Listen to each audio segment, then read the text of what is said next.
खरं सांगायचं तर 2026 हे वर्ष भारतीय रिअल इस्टेट मार्केटसाठी एक साधंसुधं वर्ष नसून एक भयंकर वादळ ठरणार आहे. आणि हे मी कोणतीही अतिशयोक्ती करून सांगत नाहीये. सध्या बाजारात जी परिस्थिती निर्माण होत आहे ना, ती अत्यंत गंभीर आहे. इथं विषय फक्त घरांच्या किमती वाढण्याचा नाहीये. इथं खरी भीती आहे स्टॅगफ्लेशनची. जागतिक पातळीवरील संकटे आणि आपला देशांतर्गत आर्थिक गोंधळ एकत्र येऊन हे वादळ तयार करत आहेत. आणि म्हणूनच आज आपण या कठोर वास्तवाचा डेटाच्या आधारे पर्दाफाश करणार आहोत. या सखोल विश्लेषणात आपले स्वागत आहे. आजची ही चर्चा कोणतीही सामान्य चर्चा नाहीये, तर हा एक डेटावर आधारित अत्यंत गंभीर माहितीपट आहे असं समजा. आपण अशा शक्तींचा वेध घेणार आहोत ज्या मालमत्ता बाजाराची दिशा पूर्णपणे बदलून टाकत आहेत. जगभरात भडकलेली युद्धे, एआयमुळे जाणारे रोजगार आणि NRI पैशांवर फुगलेला लक्झरी बबल, हे सगळं एकत्र येऊन 2026 मध्ये रिअल एस्टेटला कसं एका मोठ्या संकटात ढकलत आहे हे आपण पुराव्यानिशी पाहणार आहोत. चला तर मग आज आपण नक्की काय काय पाहणार आहोत ते थोडक्यात पाहूया. आपण सुरुवात करूया भूराजकीय पुरवठा धक्क्यापासून, त्यानंतर एआयमुळे नोकऱ्या आणि मागणीवर होणारा परिणाम, मग स्टॅगफ्लेशन आणि EMIचा वाढता दबाव, त्यानंतर NRI लक्झरी बबल आणि शेवटी सर्वात महत्त्वाचं खरेदीदारांसाठी 2026ची खास रणनीती.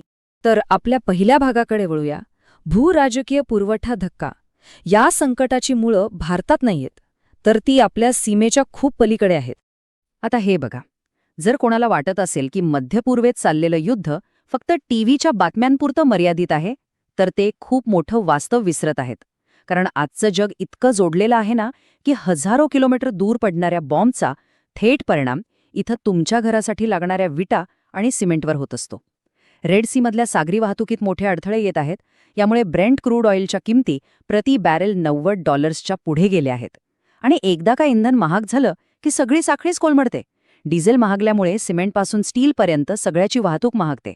आयात केलेले मार्बल्स, काचा सगळंच महाग होतं आणि या सगळ्यामुळे बांधकामाचा खर्च अगदी गगनाला भिडतो.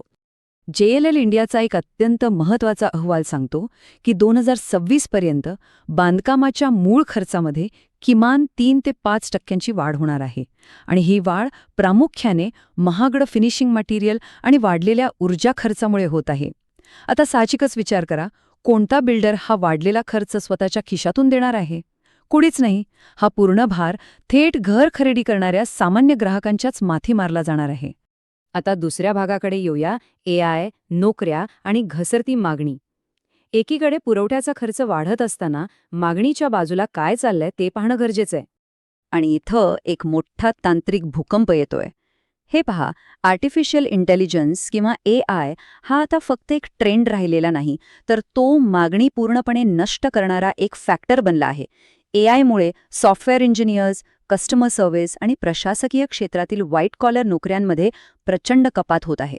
आता विचार करा, IT क्षेत्रात काम करणारा हा नोकरदार वर्ग गुरुग्राम, बेंगलोर, हैदराबाद, पुणे आणि मुंबईसारख्या शहरांमधला सर्वात मोठा घर खरेदीदार असतो. पण जेव्हा या वर्गाच्या नोकऱ्यांवर आणि उत्पन्नावरच टांगती तलवार असते, तेव्हा साहजिकच त्यांची नवीन घर घेण्याची हिंमत आणि क्षमता पूर्णपणे कोलमडते. यामुळे आपण पोहोचतो आपल्या तिसऱ्या आणि सर्वात गंभीर भागावर, स्टॅगफ्लेशन आणि EMIचा दबाव. आता इथं खरी मेख आहे. गगनाला भिडणारा बांधकाम खर्च आणि व्हाईट कॉलर उत्पन्नातील घसरण ह्यांची जेव्हा टक्कर होते, तेव्हा एक अत्यंत धोकादायक आर्थिक परिस्थिती निर्माण होते. अर्थशास्त्राच्या भाषेत याला स्टॅगफ्लेशन म्हणतात. थोडक्यात सांगायचं तर, इनपुट कॉस्ट वाढल्यामुळे बिल्डर्स घरांच्या किमती कमी करू शकत नाहीत आणि नोकरीच्या असुरक्षिततेमुळे खरेदीदार ती महागडी घरे विकत घेऊ शकत नाहीत. बाजारात व्यवहार ठप्प होतात, पण किमती मात्र खाली येत नाहीत. ही एक भयंकर आणि जीवघेणी कोंडी आहे. सध्याचा बाजार कसा दुभंगला आहे ते यावरून अगदी स्पष्ट होतं. खरेदीदारांवर दुहेरी दबाव आहे. एका बाजूला घरांच्या किमती अवाढ्य आहेत, तर दुसऱ्या बाजूला कमकुवत रुपया आणि महागाईमुळे RBI म्हणजे रिझर्व्ह बँक 2027च्या मध्यापर्यंत आपले व्याजदर कमी करण्याची कोणतीही शक्यता दिसत नाहीये. आता वाढता EMI आणि नोकरीची शाश्वती नसणे यामुळे काय होतंय तर होम लोन डिफॉल्ट्स म्हणजेच गृहकर्ज न फेडता येण्याची भीती बाजारात मोठ्या प्रमाणावर वाढत आहे. मध्यमवर्ग अक्षरशः कोंडीत सापडला आहे. मग अशा परिस्थितीत बिल्डर्स काय करतात? ते थेट किमती वाढवत नाहीत. ते अत्यंत शिताफीने हा वाढलेला खर्च आपल्या खिशातून कसा काढतात ते पहा. पहिल्यांदा ते ज्या आकर्षक ऑफर्स असतात ना त्या बंद करतात. मग फ्री पार्किंग काढून घेतात. त्यानंतर पसंतीच्या जागेसाठीचे PLC चार्जेस वाढवतात. आणि जेव्हा ग्राहकाला हे सगळं लक्षात येतं तोपर्यंत अत्यंत गुपचूपपणे घराची बेस प्राईस वाढवली जाते. आणि म्हणूनच बाजारात मागणी नसतानाही घरांच्या किमती खाली येताना दिसत नाहीत. यानंतर आपण चौथ्या भागाकडे वळूया, NRI लक्झरी बबल. मध्यमवर्गाचा हा संघर्ष सुरू असताना बाजारात एक दुसराच खेळ चालू आहे. हा असा एक वर्ग आहे ज्याचा वास्तवाशी काहीही संबंध राहिलेला नाहीये. एक प्रचंड फुगलेलं प्रीमियम मार्केट आता उभं राहिलंय. इंडस्ट्रीचे आकडे स्पष्टपणे सांगतात की अल्ट्रा लक्झरी प्रकल्पांमधील तब्बल 15 ते 30% बुकिंग्स केवळ NRI म्हणजे अनिवासी भारतीयांच्या भांडवलावर चालत आहेत. हे पैसे प्रामुख्याने दुबईसारखे मध्यपूर्व देश, अमेरिका आणि ब्रिटनमधून येत आहेत. ही कोट्यावधींची घरे राहण्यासाठी नाही तर डॉलर आणि दिरहामच्या ताकदीवर सुरक्षित गुंतवणूक म्हणून घेतली जात आहेत. आणि यामुळे काय झालंय? लक्झरी घरांच्या किमती कृत्रिमरित्या प्रचंड वाढल्या आहेत. पण यामुळे बाजारात एक भयानक संभ्रम निर्माण होतोय. एकीकडे सेफ हेवन इफेक्ट आहे, जिथं कमकुवत रुपयामुळे डॉलर कमावणाऱ्या NRI लोकांसाठी इथली मालमत्ता स्वस्त वाटते आणि ते पैसा ओततात. पण दुसरीकडे आहे सेंटिमेंट शॉक. जर समजा मध्यपूर्वेतील युद्ध चिघळलं आणि दीर्घकाळ चाललं तर त्या NRI लोकांच्या नोकऱ्या आणि व्यवसायांना मोठा धोका निर्माण होईल. आणि तसं झालं तर हा लक्झरी खर्चाचा ओघ एका रात्रीत थांबू शकतो. हे लक्झरी मार्केट पूर्णपणे मानसिकतेवर चालतं आणि तिथे जराशी जरी अनिश्चितता आली तर हा बबल फुटायला अजिबात वेळ लागणार नाही. आता आपण आपल्या शेवटच्या आणि सर्वात महत्त्वाच्या भागाकडे येतोय, 2026 बायर प्लेबुक. आपण आतापर्यंत जे पाहिलं त्यावर उपाय काय? या भयंकर आणि अस्थिर बाजारात स्वतःचं नुकसान न होऊ देता योग्य निर्णय घेण्यासाठी एक हुशार रणनीती असणं मस्ट आहे. मंदीच्या काळात बिल्डर्स ट्रॅप प्लॅन्स घेऊन येतात. हे प्लॅन्स ऐकायला खूप छान वाटतात, जसं की 10:90 म्हणजे आता फक्त 10% रक्कम भरा आणि बाकीचे पैसे थेट ताबा मिळताना द्या. पण हे एक जाळं असतं. हे प्लॅन्स ग्राहकांना सुरुवातीला अडकवण्यासाठी डिझाईन केलेले असतात. पण जेव्हा मोठ्या हप्त्यांची वेळ येते आणि बाजारात पैशांची तरलता नसते तेव्हा खरेदीदार यात खूप वाईट रीतीने अडकतात.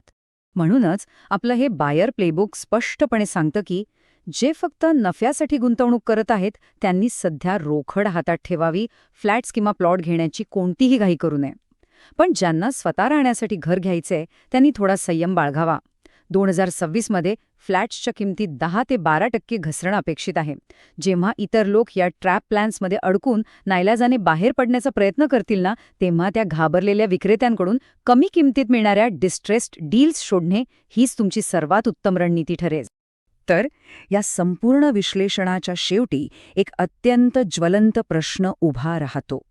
सुरक्षित NRI पैसा या कोसळू पाहणाऱ्या मार्केटला कृत्रिमरित्या सावरून धरेल की AI मुळे जाणाऱ्या नोकऱ्या आणि युद्धामुळे येणारी महागाई म्हणजेच स्टॅगफ्लेशनचा या दुहेरी रेट्यामुळे देशांतर्गत वास्तवाचा विजय होऊन आपल्याला एक ऐतिहासिक घसरण पाहायला मिळेल? 2026 पर्यंत मध्यमवर्गीयांचे घराचे स्वप्न आवाक्याबाहेर जाईल की त्यांना एक संधी मिळेल हे येणारा काळच ठरवेल.